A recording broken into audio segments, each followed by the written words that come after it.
This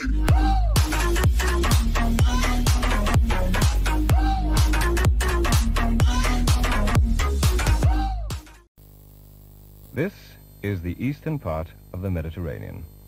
Here's Greece, and here's Turkey.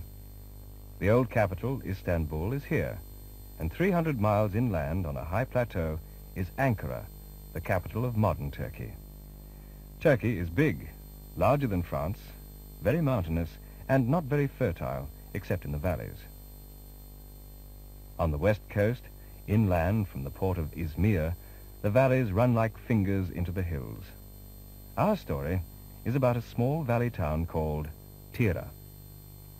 It's the 28th of October. Tomorrow, National Day will be celebrated throughout Turkey. So, let's go to TİRE and watch rehearsals in a school playground.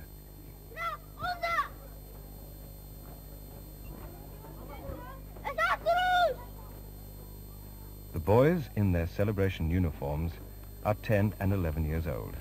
Their sergeant is 11. It's dinner time, but everyone stays to watch. All Turkish children wear these black school uniforms. That bronze head is of Kemal Atatürk, the founder of modern Turkey. You'll find one in every school playground. Tomorrow, these boys will march through TİRE, but the big procession will be in İZMİR, so let's go there. The Turkish Star and Crescent. The bright red flags are the first things you notice.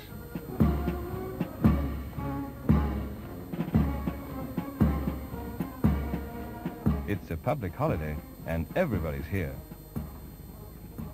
These are college students, and behind them will come the high school girls with drums.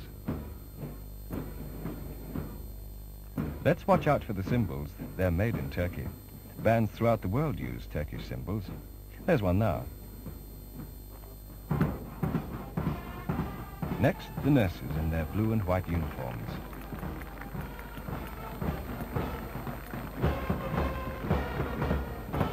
Next, the cubs and brownies.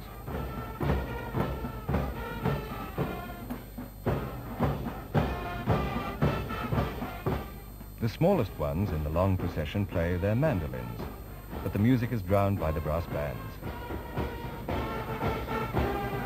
The holiday is over all too soon, and it's back to school, as usual. Most children in TİRE live in the town, but some, like these, and some teachers, come from the nearby villages. They pass a flock of sheep, drinking at a well, but you could find them if you looked, down by the river, not too far away. Not far away either are the sesame fields. Do you remember the story of Ali Baba and the 40 Thieves? Open barley, open wheat, they said. But the magic password was open sesame. Did you ever wonder what sesame was? Well, this is sesame. It's a cereal something like wheat.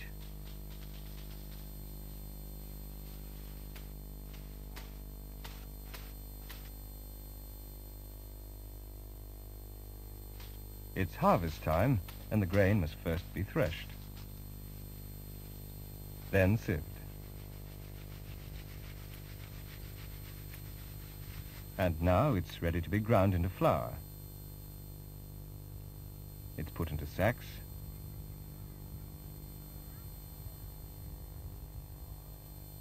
and taken away by tractor. Along the road from TİRE to Ephesus, the cotton fields are filled with pickers. The cotton harvest is in full swing.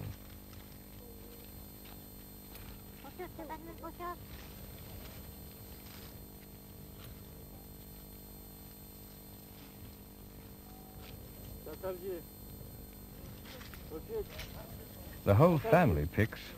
This fair-haired girl is only 4.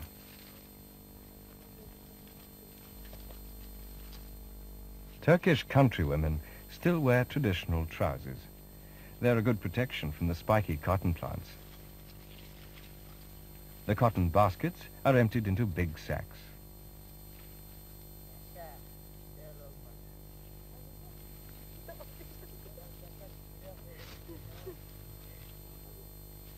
When the sacks are full, the cotton balls are pressed down like this.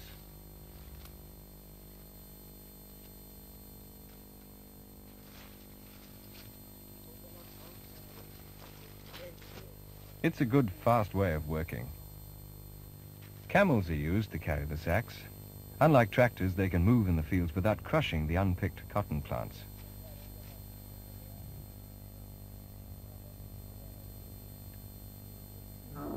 The camels wait, grunting patiently while the sacks are loaded.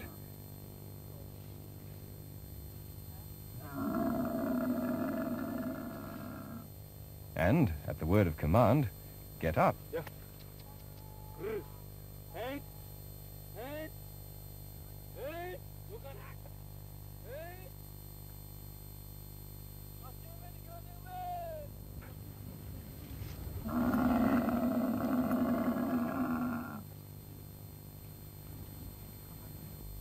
Then our small camel train, led by a donkey, moves off.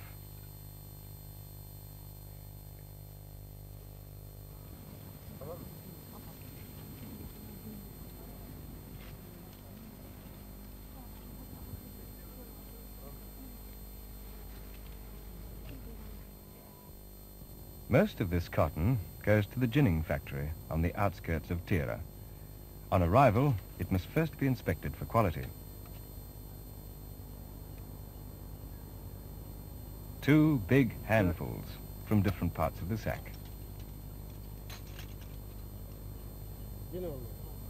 And the inspector is satisfied.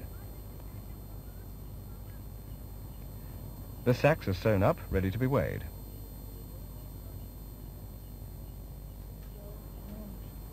The sacks are weighed on a balanced scale carried on 2 men's shoulders.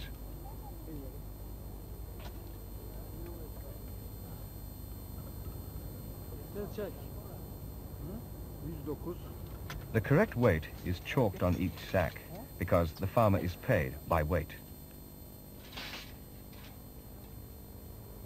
In the factory, the cotton is first rid of its seeds, then sucked through this vacuum pipe to the floor above, where it's blown out, ready to be fed to the carding machines which comb the cotton to soft strands.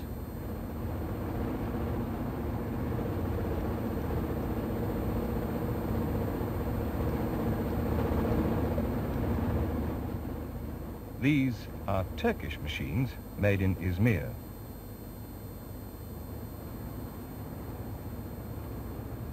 When enough cotton has come through, it's gathered up, ready to be baled and sent abroad.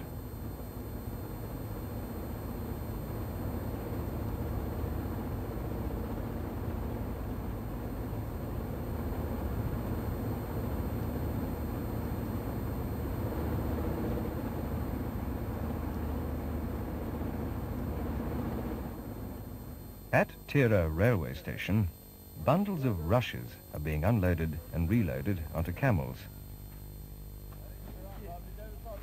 These have come all the way from the swamps of central Turkey. The baby camels stay close to their working mothers.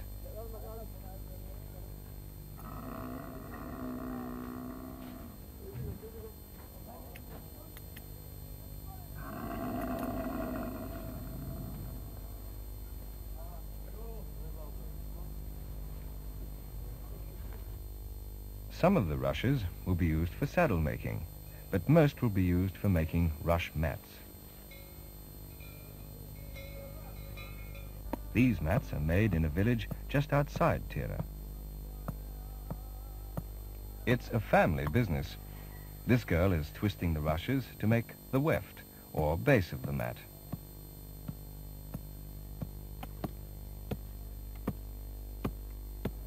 Her cousin is splitting the rushes to make the warp, or cross weave.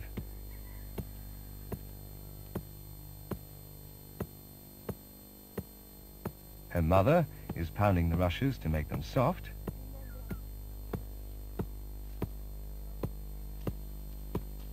And her sister is weaving the actual mat on a very simple loom frame.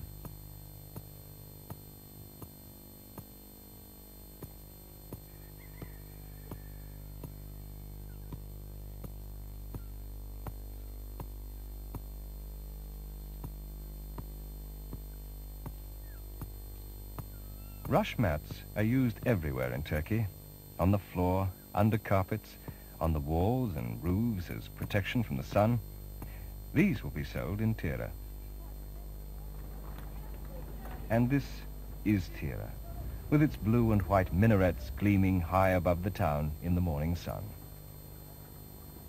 TİRE has modern streets and blocks of flats. There are shady squares where people sit. This is a journalist checking his newspaper story while he smokes a hookah. It's a water pipe. The smoke, when drawn through the water, is filtered. TİRE has old and new side by side, modern storehouses and horse-drawn carts. Tractors and buses bump over the cobbled roads.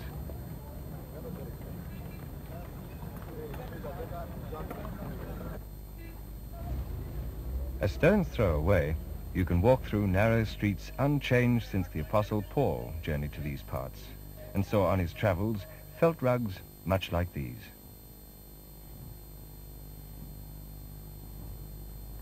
Rug making is an ancient craft. The colored felt strips to make the traditional geometrical patterns are placed on a rush mat. Squares and rectangles and circles, these are the patterns used in Islam.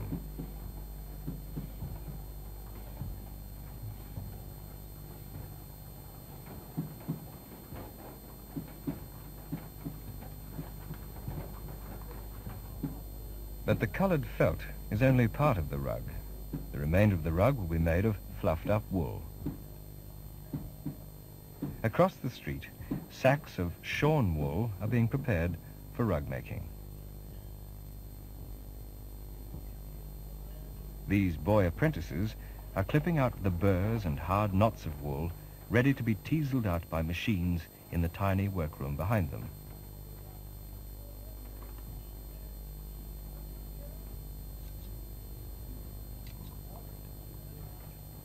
Then the fluffy wool is taken across to the patterned base of the rug, where it's evenly placed on top of the felt.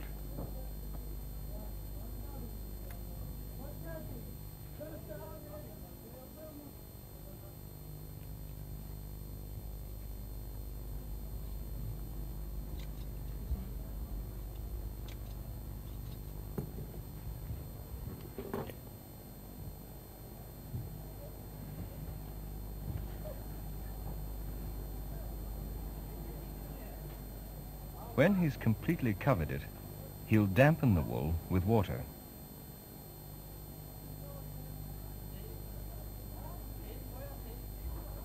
Now the boy apprentices must roll up the rug, ready to stamp it.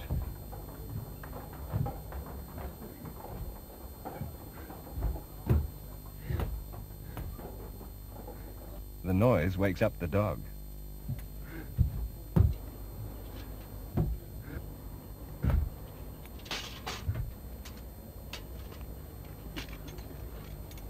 The boys will work in turns for up to 5 hours, when the rug inside will be pressed and flattened into its final shape, like this one. This is the street of the saddle makers.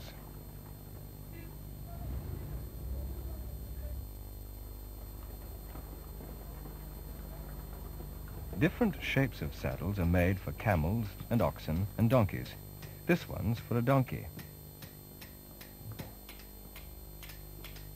Saddles are made of wood and canvas and rushes, those same useful rushes that have come from hundreds of miles away in inland Turkey.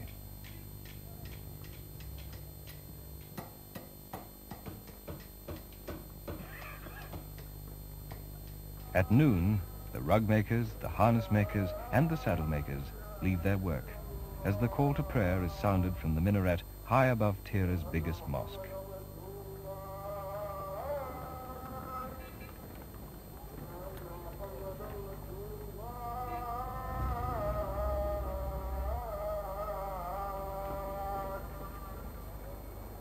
Watermelon seller to his pile of melons, and the shopkeepers to their goods. This is a shop full of the utensils Turkish families use in their homes. cups and kettles, beautiful copper pots of all kinds, and copper pans for cooking. Next door, a tinsmith is finishing off a big pan, for cooking pans must be lined with tin. His boy apprentice works the bellows. Turkey is famous for its figs, but the fig harvest is over. These women are grading the last of the figs. These will go by train from TİRE to inland Turkey, where, in the high cold mountains, figs don't grow. Turkish delight, but strangely it was quite hard to find in TİRE. Helva was a much more popular sweet. This is a helva maker's shop.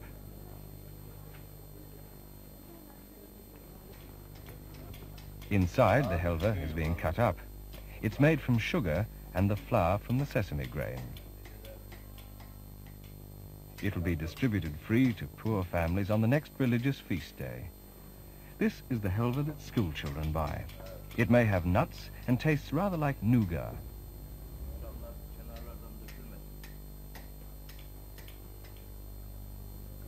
We can't leave TİRE without looking at one more craft for which TİRE is famous. This man with the donkey is selling the stringy fibers of a reed, and in the market we can find out what's made from it. It's rope.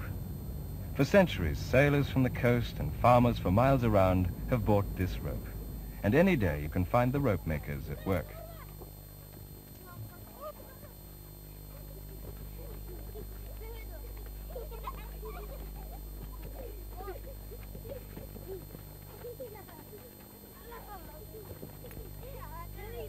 As the wheel spins round, twisting the rope maker feeds in the pieces of fiber.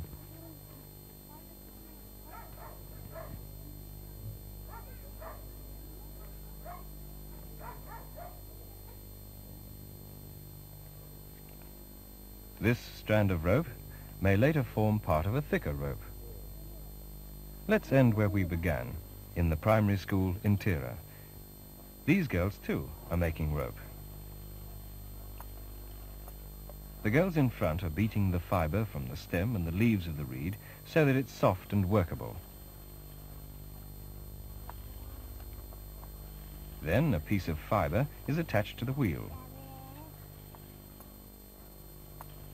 And the girl moves back, letting out more fibers as she goes. This is part of the craft period, and she's teaching the two younger girls.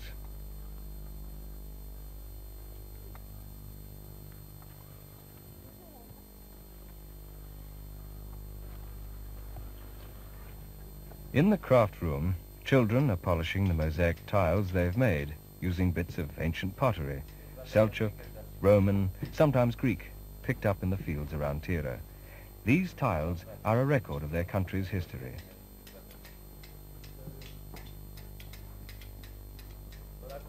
Just as the patterns they draw and paint in this modern school, these geometric curves and shapes are a part of traditional Turkey.